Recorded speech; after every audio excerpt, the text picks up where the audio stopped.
छोटकी बहिन से हमारा सेट करा गाना। दिन भर खेले ताश हमरा बहिन के करवाना उता रंजर चढ़ले तू हवा अठवा फेल उता कॉलेज पढ़। अरे सीधे सीधे मनबू की सीधे सीधे मनबू की गोली चलबू हो नाच के मनबी कहा बात। सुनना अरे अखियों से नींद चैन दिल का उड़ाता है फलानवा के बेटा सपनवा में आता है कातिलाना आदा पे दीवाना बनाता है फलानवा के बेटा।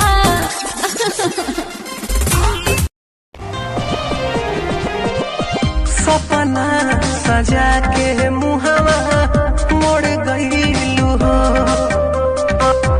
हमके अकेले काहे छोड़ गई। तोरा शादी के छापावल कार्ड फाड़ दे तोरा शादी के छापावल कार्ड फाड़ दे रानी हो मारो में मत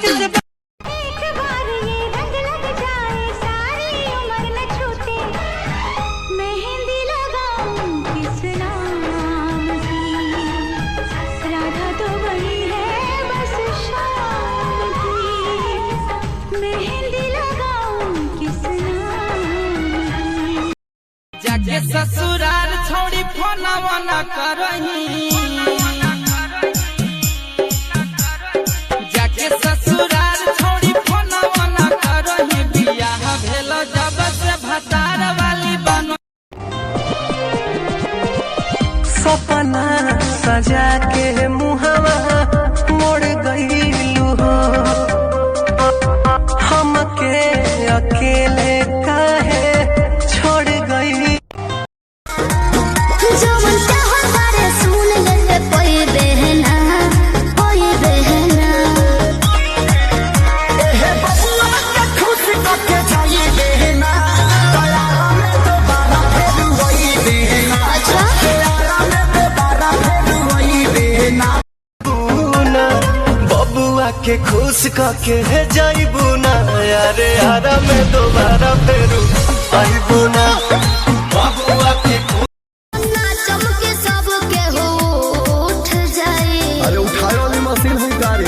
अरे छोटिया कमरिया टूट जाई रे छोटिया कमरिया टूट जाई। तू न मिलबू करे जा तू न मिलबू करे जा मर जाई जहर से।